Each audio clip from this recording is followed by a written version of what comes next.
Hai, selamat datang di Laboratorium IPA.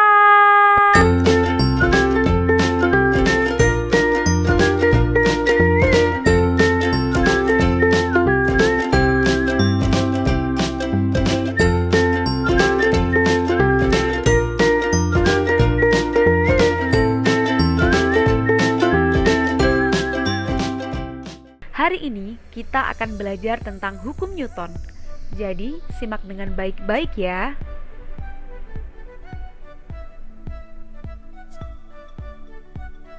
Hukum 1 Newton. Menurut hukum 1 Newton, bila tidak ada gangguan dari luar, benda akan berusaha mempertahankan posisinya, tetap diam atau tetap bergerak dengan kecepatan konstan. Contohnya, perhatikan gambar berikut. Seorang pemuda sedang mengendarai mobil dengan kecepatan konstan. Kemudian dia menabrak sebuah dinding. Nah, kenapa kemudian orang tersebut terpental? Itu karena dia berusaha mempertahankan posisinya.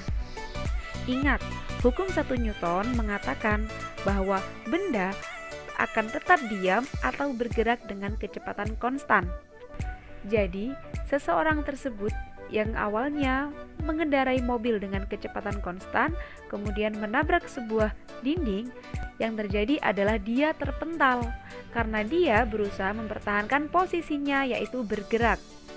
Karena arah mobil ke depan, maka dia akan terlempar ke depan. Begitu pula yang terjadi dengan tangga dan seseorang yang mengendarai sepeda motor pada gambar berikut. Karena mereka berusaha mempertahankan posisi awalnya, yaitu bergerak, sehingga saat mobil ataupun sepeda itu berhenti, si tangga dan si orang akan tetap bergerak ke depan. Hukum 2 Newton. Hukum kedua Newton menyatakan bahwa perubahan kecepatan gerak suatu benda itu bergantung pada jumlah gaya yang bekerja pada benda tersebut. Contohnya, terdapat sebuah balok yang berukuran sedang. Kemudian, kita berusaha mendorong balok tersebut. Kita ilustrasikan diri kita dengan gambar panah. Saat kita mendorong balok tersebut dengan kekuatan yang ringan hingga sedang, maka yang terjadi adalah balok hanya akan bergeser sedikit ke kanan.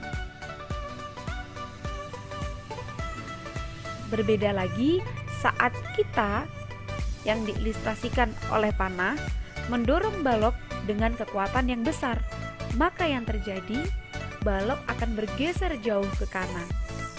Itu menunjukkan bahwa pergeseran benda atau pergerakan benda itu bergantung kepada besar kecilnya gaya yang diberikan.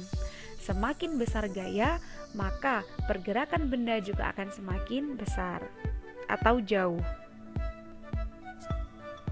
Hukum 3 Newton menyatakan bahwa setiap gaya mekanik selalu muncul berpasangan. Jika ada gaya aksi, maka ada gaya reaksi.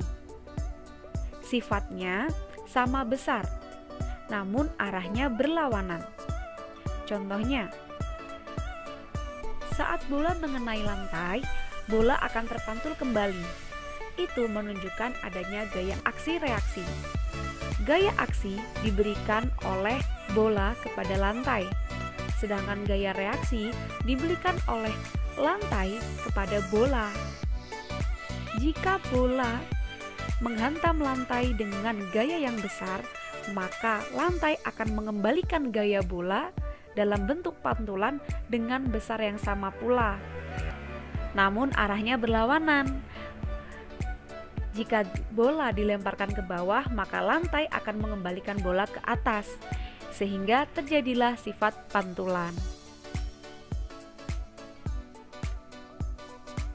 Contoh selanjutnya adalah saat kita mendorong tembok.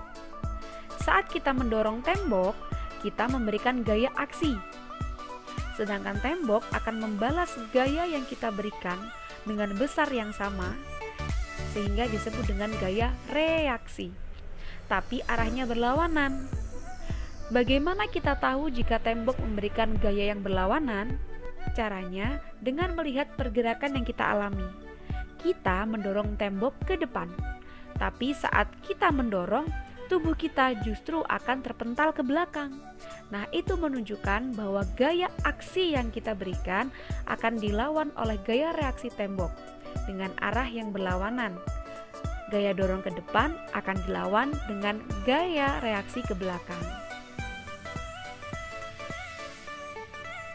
Sampai jumpa di pertemuan berikutnya. Be the next scientist.